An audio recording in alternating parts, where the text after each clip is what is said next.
Hello students, चलिए आज हम बात करेंगे एक बहुत ज़्यादा इम्पॉर्टेंट टॉपिक पे, मुद्दे पे। ओके, एक ऐसा टॉपिक है जो काफ़ी स्टूडेंट्स फेस करते हैं अपने प्रैक्टिकल लाइफ में, जब भी वो कोई एग्जाम की तैयारी करते हैं। तो यहाँ पे जो हमारा टॉपिक है उसका नाम है common challenges faced by student and how to overcome them. तो यहाँ पे जो मैं चैलेंजेस की बात करूंगा वो हम सीए इंटर कॉस्टिंग, ओके, जो आपका कॉस्टिंग सब्जेक्ट है, उसमें कौन से जनरल कॉमन चैलेंजेस हैं जो स्टूडेंट फेस करते हैं और कैसे हम इन चैलेंजेस से ओवरकम कर सकते हैं, उस पर बात करेंगे। तो बहुत ध्यान से देखिएगा, हो सकता है इसके अंदर कोई एक चैलेंज ऐसा आ जाए जो आप एक्चुअली में फेस करते हैं या कर रहे होंगे। ओके, चलिए। सबसे पहले मैं कुछ चैलेंजेस हैं जो आपके साथ शेयर करना चाहता हूं। देखिए, ऐसे तो अगर हम चैलेंजेस की लिस्ट बनाएं तो बहुत ज्यादा लंबी लिस्ट बन सकती है। तो मैंने कुछ 4 चैलेंजेस निकाले हैं जो मैंने अपने टीचिंग एक्सपीरियंस में देखा है, जो स्टूडेंट जनरली फेस करते हैं। ओके, चलिए। तो सबसे पहला जो चैलेंज है वो स्टूडेंट्स को आता है कॉस्टिंग पेपर में कॉन्सेप्ट क्लैरिटी में। देखिए इसको मैंने ना टॉप पे रखा है। क्यों टॉप पे रखा है? ये एक ऐसा चैलेंज है जिसको ओवर करना बहुत बहुत ज्यादा जरूरी है। अगर आपने इस चैलेंज को ओवरकम नहीं किया तो अगले जो भी चैलेंजेस हैं वो ऑटोमेटिकली आएंगे और शायद बहुत ज्यादा चैलेंजेस आएंगे। तो अगर आप इस चैलेंज को ओवरकम कर लेते हैं, आप हर एक चैप्टर के हर एक टॉपिक का कॉन्सेप्ट बहुत ही अच्छे से क्लियर कर लेते हैं, मेरी बात मानिए, आगे के जो चैलेंजेस हैं चाहे वो इस लिस्ट में हो चाहे ना हो, ऑटोमेटिकली बहुत से चैलेंजेस आपके चले जाएंगे। तो जो पहला चैलेंज है जो स्टूडेंट फेस करते हैं वो है कि कॉन्सेप्ट क्लियर नहीं कर पाते हैं। मैं ये नहीं कह रहा कि इसमें स्टूडेंट की गलती है या टीचर की गलती है, व्हाटएवर, आपको कॉन्सेप्ट क्लियर करना है, मतलब करना है। उसके बाद दूसरा चैलेंज है प्रेजेंटिंग दी सॉल्यूशन। कॉस्टिंग में आपको बहुत अच्छे से पता होगा कि आप ऐसे ही कुछ नहीं लिख सकते। अगर कोई क्वेश्चन है, प्रैक्टिकल क्वेश्चन है, तो उसका आंसर का एक प्रॉपर फॉर्मेट होता है, एक टेबल होता है जिसमें रोज होती हैं, कॉलम्स होती हैं, कॉलम्स की हेडिंग्स होती हैं। तो वो जो प्रेजेंटेशन है वो नीट एंड क्लीन होना चाहिए, प्रॉपरली मेंटेन्ड होना चाहिए। ओके, तो कुछ स्टूडेंट्स इसमें फेस करते हैं क्या कि जब हम सर क्वेश्चन तो हमें समझ में आ गया, लेकिन हमें समझ में नहीं आता इसे प्रेजेंट कैसे करें, टेबल कैसे बनाए। कुछ स्टूडेंट्स को ये भी प्रॉब्लम आती है कि सर सॉल्यूशन को स्टार्ट कैसे करना है। बहुत ही कॉमन प्रॉब्लम है ये, sir how to start the solution, कहां से स्टार्ट करें समझ ही नहीं आ रहा है। ओके, तीसरा जो चैलेंज है वो है बहुत ही कॉमन है, ये भी टाइम मैनेजमेंट। टाइम मैनेजमेंट से मेरा मतलब सिर्फ वो एग्जाम के 3 घंटे की बात नहीं कर रहा हूं, वहां तो टाइम मैनेजमेंट बहुत बहुत ज्यादा जरूरी है।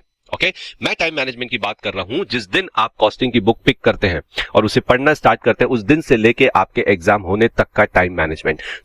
ये मेरा एक्सपीरियंस है कि इसमें मोस्ट ऑफ द स्टूडेंट्स वो ये टाइम मैनेज नहीं कर पाते हैं।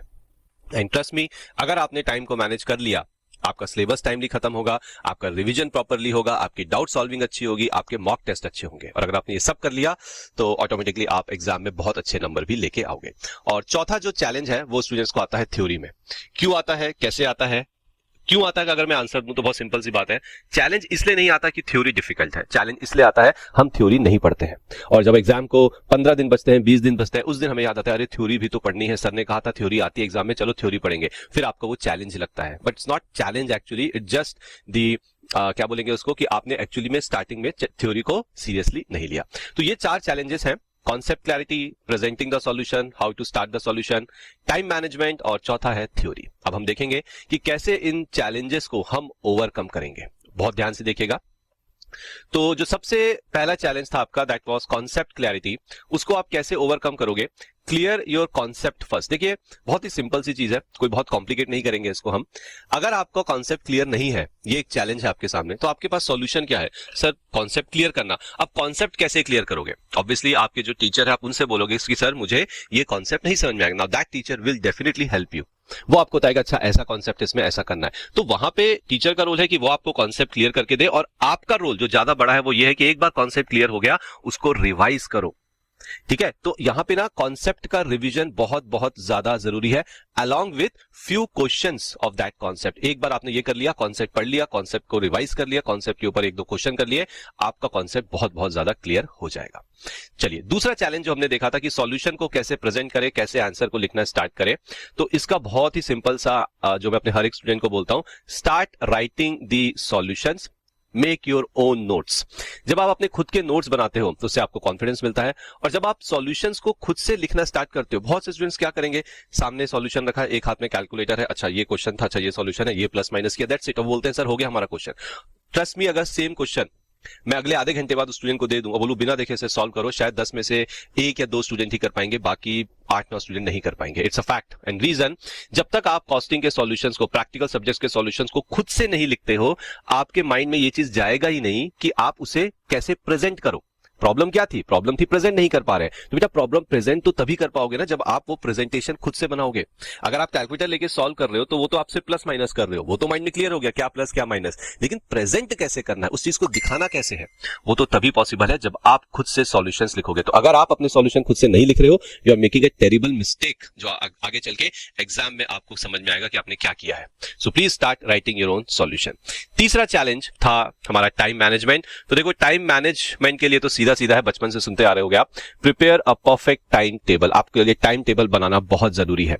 सुबह उठने से लेके रात के सोने तक आपके पास जितने भी घंटे होते हैं, उस घंटे में आपके जो स्टडिंग आवर्स होते हैं, ओके, आपके जो कौन से आवर्स होते हैं, स्टडिंग आवर्स होते हैं, उन आवर्स में आप कॉस्टिंग को कितना टाइम दे रहे हो। आप 1 घंटा दे रहे हो, आई नो आपके दूसरे सब्जेक्ट्स भी हैं, तो यहाँ पे आपको देखना है कि मैं टाइम को कैसे मैनेज करूं, मैं कैसे एक दिन में कॉस्टिंग के कितने आवर्स रखूं, और उन आवर्स में क्या कर रहे हो, दैट इज ऑल्सो इंपॉर्टेंट। तो यहाँ पे जो आपकी टीचर्स हैं, ओके, जो आपके फैकल्टीज हैं जिनसे आप बात करते हैं, वो आपको गाइड करेंगे किस प्रकार से आप अपने टाइम को मैनेज कर सकते हैं। सो प्लीज, अगर आपका टाइम मैनेजमेंट थोड़ा सा भी वीक है, अगर आपको ये फील होता है कि आप टाइम नहीं मैनेज कर पा रहे हैं, somewhere you are lacking, so please जाइए and take some good guidance over it. बहुत ज्यादा आपको हेल्प होगी।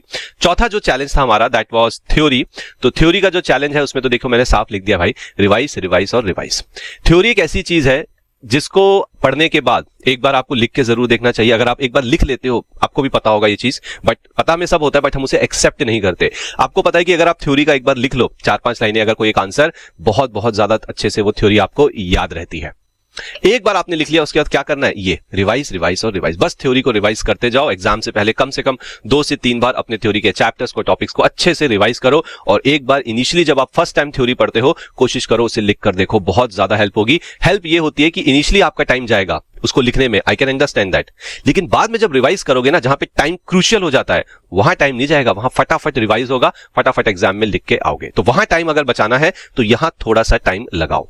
ओके, तो ये कुछ चैलेंजेस थे जो जनरली स्टूडेंट्स फेस करते हैं सीए इंटर कॉस्टिंग में, और ये उसके ओवरकम करने के तरीके थे। आई होप आपको ये तरीके समझ में आए होंगे। अगर आपको इनमें से कोई भी चैलेंज आप फेस कर रहे हो, माय सजेशन कि आप उन चैलेंजेस को ओवरकम स्टार्ट कर दीजिए। और एक और चीज जो आपसे बताना चाहूंगा कि हमारे जो सोशल मीडिया साइट्स है, जैसे हमारी यूट्यूब चैनल है, देन फेसबुक है, लिंक्डइन है, इसमें टाइम टू टाइम हम टिप्स कुछ शेयर करते हैं, कुछ ट्रिक्स भी शेयर करते हैं जो आपके एग्जाम में बहुत ज्यादा आपकी मदद करती है। तो अपडेट रहने के लिए कि क्या टिप्स होंगी, कैसे ट्रिक है, क्या कर सकते हैं, ओके, आप इन चैनल्स को सब्सक्राइब कर सकते हैं। That will definitely going to help you in the exam. Okay, I hope this is understood and all the best. Thank you very much.